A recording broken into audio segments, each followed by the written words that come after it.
Ben çok sevmedim. Sonu çok kötü. Berbat sonu hatta. Son bölümü hiç izlemeyin bile yani. Ne yapıyorsun ya? Çocuk musun oğlum sen? Bayağı gerildiğimi hatırlıyorum. Ne olur bitirin artık. Çok gerildim. Bu ne falan dedim izlerken. Bu zamana kadar bir sürü Kore dizisi izledim. Ben bu dizide bu adamın karısı kadar toksik bir rol görmedim gerçekten. O kadar anlamsız bir final yazmışlar ki. O yüzden çok tavsiye etmiyorum. Gerek yok. Boş ver. İzlemeyin. Hiçbir şey kaybetmezsiniz bence bu diziyi izlemezseniz. Çünkü Kim Soo-hyun'a artık aynı gözle bakamıyoruz hiçbirimiz.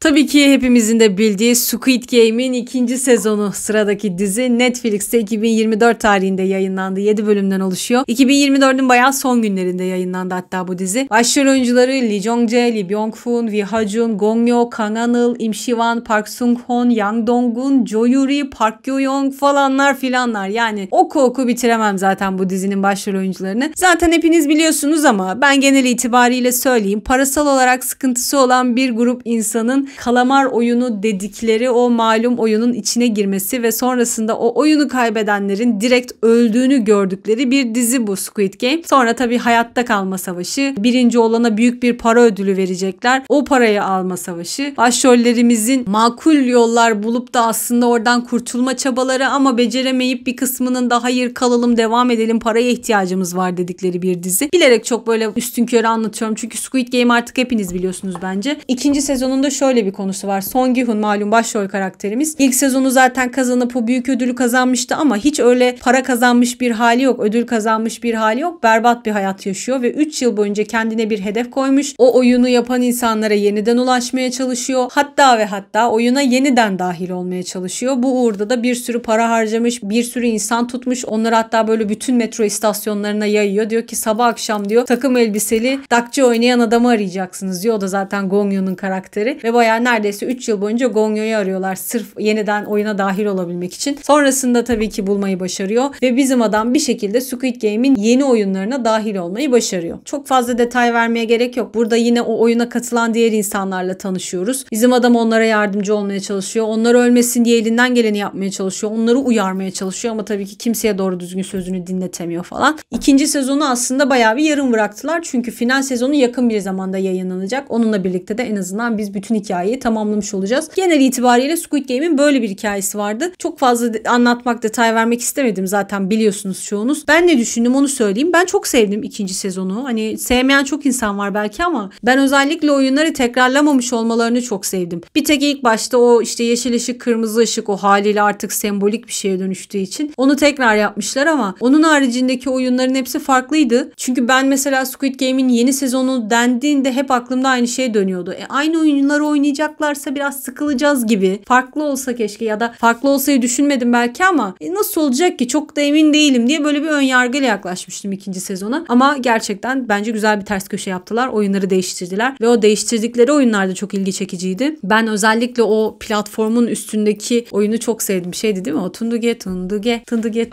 O oyun bence bayağı heyecanlıydı. Ben hatta şey dedim böyle bayağı gerildiğimi hatırlıyorum. Ne olur bitirin artık çok gerildim bu ne falan dedim izlerken. Sonrasında anneme de izletmiştim. Annem de aynı heyecanla izledi. Çok güzeldi bence 2. sezon. Benim bayağı etkilendiğim bir sezon oldu kendisi. Yeni sezonda 4 gözle bekliyorum. İşi neye dönüştürecekler onu çok merak ediyorum. Squid Game'i hala izlemeyen varsa bu kadar fazla insanın arasından tavsiye ederim. Çok fazla bunda da böyle çatır çutur insanlar öldürüyorlar, şiddet var, kan var falan ama hikayesi çok enteresan olduğu için, arka planda çok farklı bir hikaye anlatmış oldukları için o sahneler böyle akıyor gidiyor. Hiç garipsemiyorsunuz. Geçiyorum bir diğer diziye. The Trunk Netflix'te 2024 yılında yayınlandı. 8 bölümden oluşuyor. Başrol oyuncuları So Yun-jin ve Gong Yoo. So Yun-jin'in canlandırdığı karakter sözleşmeli bir evlilik şirketinde çalışan bir kadın. Şirketin şöyle bir özelliği var. Müşterilerinin 1 yıl süreli sözleşmeli evlilik yapmalarını sağlıyorlar. Bu tabii ki tamamen formalite icabı bir evlilik. Kadın zaten bunu iş olarak görüyor. Hani o şekilde yaklaşıyorlar karşılarındaki kişiye. Bunun amacı da tamamen o evlendikleri kişilerin dışarıya olan imajları aslında. Birisi çok mesela üzücüydü. Hayatı boyunca hiç evlenmedi gelmemiş. Diyor ki hastayım diyor. Ölmek üzereyim. Az vaktim kaldı diyor. O yüzden diyor en azından son günlerimi diyor hayatımda biriyle geçirmek istiyorum. Gerçek olmasa bile diyor ben bir evli hayatı yaşamak istiyorum diyor. Ve o şekilde mesela bu kadınla bir evlilik gerçekleştiriyor. Hatta oyuncuyu da Jong Kyung-ho canlandırmıştı. Güzel konuk oyuncuları var bu dizinin. Dizinin başında bu kadın 4. sözleşmeli evliliğini bitiriyor. 5.'yi de Gong Yoon'un karakteriyle gerçekleştiriyor. Gong Yoon'un canlandırdığı karakterinde şöyle bir özelliği var. Kendisi müzik yapımcısı olarak çalışıyor. Aslında Gong Yoo dizide evli fakat karısı bir psikopat. Çok garip bir kadındı o. Gerçekten. Bahsedeceğim birazdan o kadından. Kadın kocasından ayrılmak istiyor, boşanmak istiyor. Diyor ki ona ikimiz de bu sözleşmeli evliliği gerçekleştirelim. Sen diyor o şirketten bir kadınla evlen, ben bir adamla evleneyim. 1 yıl süreli galiba. Ayrı ayrı evlilikler yapalım. Biz bir kafamızı dinleyelim, bir kendimize gelelim. Sonrasında da geri birbirimize döneriz diye saçma sapan bir şey atıyor ortaya. Gong Yoo tabii ki bunu hiç istemiyor. Nefret ediyor bu fikirden. Karısını bu fikirden vazgeçirmek için elinden geleni yapıyor ama asla başaramıyor. Kadın gerçekten kendinden yaşça bayağı küçük bir gençle evleniyor. Bizimki de Soyuncu'nun canlandırdığı karakterle evleniyor. Başlarda tabii ki çok soğuk davranıyor Gong Yoo bizim kıza. Böyle aralarında gayet buz gibi bir ilişki var. Zaten kadının öyle bir derdi yok. O tamamen iş icabı orada bulunduğu için tamam diyor nasıl istiyorsan o şekilde davranalım birbirimize diyor. Onun için hava hoş zaten. Sonra tabii ki böyle bir ikili aynı evin içine girince bir süre sonra iletişim kurmaya başlıyorlar. Sohbet etmeye başlıyorlar. Birbirleriyle yakınlaşmaya başlıyorlar. Çünkü Gong Yoo'nun karakteri öyle bir adam ki çok üzüldüm ben dizide ona. Hatta bence dizinin en gariban karakteri oydu. Çocukluğu korkunç geçmiş. Çok travmatik anıları var anne ve babayla alakalı. Sonrasında evleniyor. Karısı da hiç normal bir kadın değil. Baya böyle nasıl diyeyim toksik bir karakter. Korkunç bir karakterdi. Yani bu zamana kadar bir sürü Kore dizisi izledim. Ben bu dizide bu adamın karısı kadar toksik bir rol görmedim gerçekten. Tabii ki de sonrasında Gong Yoo ile Soyuncu'nun biz dizide evliliklerinden kaynaklı o yakınlaşmalarını izliyoruz. Daha fazla detay vermeyeceğim, girmeyeceğim oraya ama şöyle bir yorum yapmak istiyorum. Çok fazla bu diziyi sevmedi insanlar. Sıkıcı buldular muhtemelen. Daha böyle düşündüklerinden ağır ilerleyen bir hikaye, sıkıcı bir hikaye gibi göründü. Ama ben tam tersini düşünüyorum. Ben bu diziyi çok severek izledim. Biraz da diyorum ya karakterlere inanamadım. Özellikle o Gong Yoo'nun karısını oynayan kadın. İnanamadım yani o kadar absürt, o kadar sinir bozucu, itici bir toksikliği var ki kadının. İzlerken siz yerinizde duramıyorsunuz. Aynı zamanda Gong Yoo'ya çok üzüldüm dizi boyunca. Naif bir karakter ama o naifliğinin sebebi zaten geçmişte yaşadığı o travmalar. Ona rağmen bir de karısının ona yaşattığı şeyler var falan. Adam bayağı kendini kaybetmiş durumda aslında. Ve sonrasında da Soyunjin gibi biriyle tanışıp onun da o naif hallerini, ilgili hallerini görünce haliyle adam diyor ki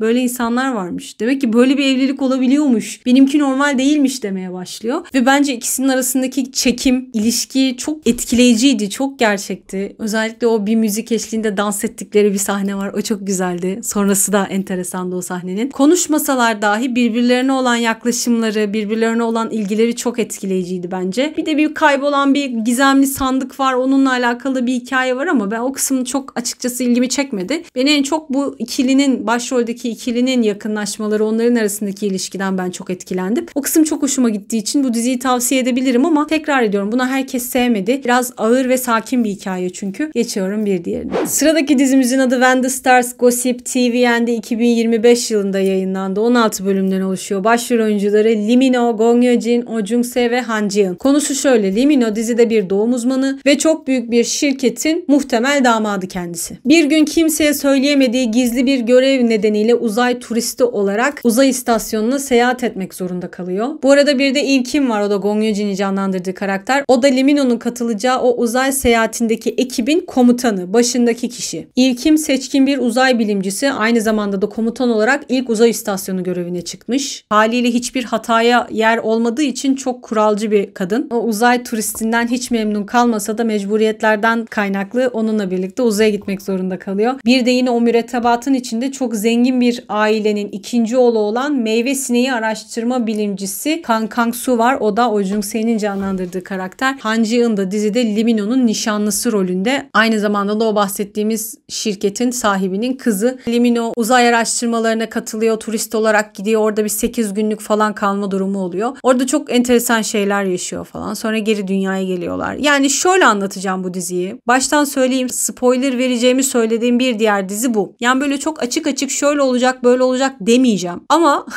bence biraz tavrımdan anlarsınız spoiler'ın nereden geldiğini. Ben bu diziyi ikiye ayırıyorum sevgili dostlar. Bir uzay kısmı, 2 dünyaya döndükleri kısım. Uzay kısmını izlemekten ne kadar keyif aldıysam dünyaya döndükleri kısımdan da o kadar sıkıldım. Çünkü şimdi bazılarınıza biraz konu absürt gelmiş olabilir. Uzay ne alaka falan demiş olabilirsiniz ama ben seviyorum böyle farklı şeylerin denenmesini. Bu bizde de geçerli. Ben Türkiye'de de mesela değişik Türk dizilerini, fantastik Türk dizilerini izlemekten çok keyif alırım. En azından deniyorlar diyorum ve nasıl yapmışları merak ediyorum. Dedim ki kendi kendime ya dedim hiç böyle uzay dizisi görmedim ben. Bu zamana kadar Kore dizisi izlerim. Hiç böyle bir şey görmedim. Acaba nasıl bir şey olacak diye merakla oturdum başına. Bir de Lee Min-ho'nun yıllar sonra çektiği ilk dizi falan. Ve gerçekten bu arada o uzay kısımlarından ben çok eğlendim. Düşündüğümden çok daha keyif aldım o kısımlardan. Ama sonra dünyaya gelmelerinden hemen öncesi ve dünyaya geldikleri kısım sonrasında yaşananlar bana çok fazla saçma gelmeye başladı. Bir de bazı yerleri bence çok uçuk. Çok istiyorum böyle bu tür konuları bilen birine oturup da buraları sormayı. Yani komutan dediğimiz kişi Eve Kim dışarıdayken uzay boşluğunda başı belaya giriyor. Mesela burası bir spoiler ama başlardan bir spoiler. Başı belaya giriyor. Bir şekilde içeriye giremiyor. Diğer hiç kimse onun yanına gidemezken birkaç günlük eğitim almış uzay turisti gidip kadını kurtarıyor. Lee Min-ho. Nasıl ya? Böyle bir şey mümkün mü sormak isterdim mesela. Şunu da demiş olmasınlar bize. Nasılsa anlamıyorlar. Boş ver biz yapalım izlesinler de demiş olmasınlar bize. Yani işin özü ben çok sevmedim. Sonu çok kötü. Berbat sonu hatta. Son bölümü hiç izlemeyin bile yani. O kadar anlamsız bir final yazmışlar ki tamamen değişiklik mi olsun istediler, dram mı olsun istediler. Yani bazı dizilerin çünkü şöyledir ya, hikayesini az çok tahmin edersiniz. Hatta afişine bakarak finalinde başrollerden birinin öleceğini hissedersiniz. Bakın spoiler geliyor.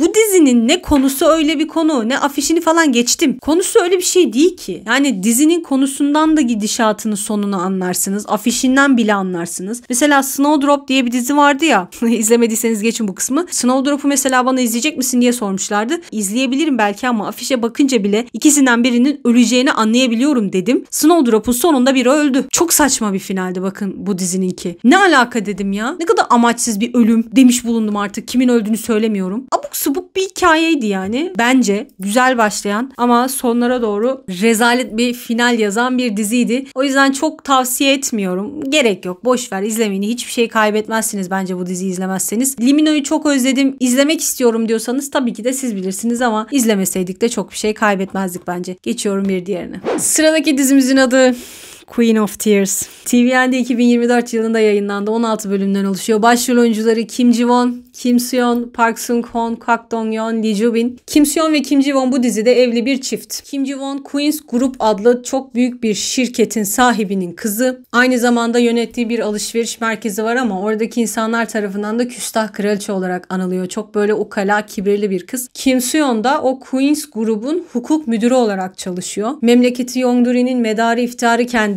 O bölgede doğup büyümüş ve sonrasında çok büyük başarılar elde etmiş olduğu için ailesi tarafından da çok övünülen bir karakter Kim Seon. Ve zaten Kim Seon bu şirkette çalışırken Kim Ji-won'un karakteriyle tanışıyor ve orada aralarında bir yakınlaşma oluyor. Sonrasında evleniyorlar. Tabii ki ailelerinin dahi çok zıt ve farklı olması nedeniyle çok büyük bir krizle karşı karşıya kalıyor evlilikleri ve yaşadıkları bir olaydan sonra yeniden ikili o evliliği kurtarmaya çalışıyorlar. En geniş haliyle böyle bir hikayesi var. Şimdi Queen of Tears geçtiğimiz yılın en sevilen, en çok izlenen dizisi oldu. Hatta bayağı bir numarada diyebiliriz kendisine. Şimdi bundan sonraki söyleyeceklerimi tamamen Kim Seon'un o son zamanlardaki olaylarından bağımsız olarak anlatacağım. Çünkü ben bu diziyi izlerken Kim Seon'un olayları daha patlamamıştı. Ne oldu ki diyebilirsiniz. Şimdi tabii ki uzun uzun onu anlatamayacağım ama Kim Seon ve Kim Seron olaylarını anlattığım videonun ilk kısmını yukarıya koyacağım linkini. İkinci kısmı da var. Onu da sonrasında izlerseniz ne olup bittiğini görmüş olursunuz. Üçü de İnşallah becerebilirsem yakın bir zamanda çekeceğim ama zamanını ben de bilmiyorum. Şimdi diziyle alakalı ne düşündüğümü de söyleyeceğim kısaca. Haliyle çok fazla sevilen bir dizi olduğu için ben bu dizinin başına çok büyük beklentilerle oturdum. Ve ilk başlarda çok o beklediğim şeyi bulamadım açıkçası. Özellikle bir de Park Sung-hoon'un canlandırdığı o kötü karaktere gıcık oldum. Yani bunun Park Sung-hoon'la hiç alakası yok bu arada. Karakterin kendisi bence çok çiğdi. Yani çok yavan kalmış bir kötü karakterdi. Yani ne bileyim çocuk gibiydi ya. Aklıma gelen ilk örnek mesela Kim Ji-won'la gidiyorlar bir yerde. İçiyorlar normal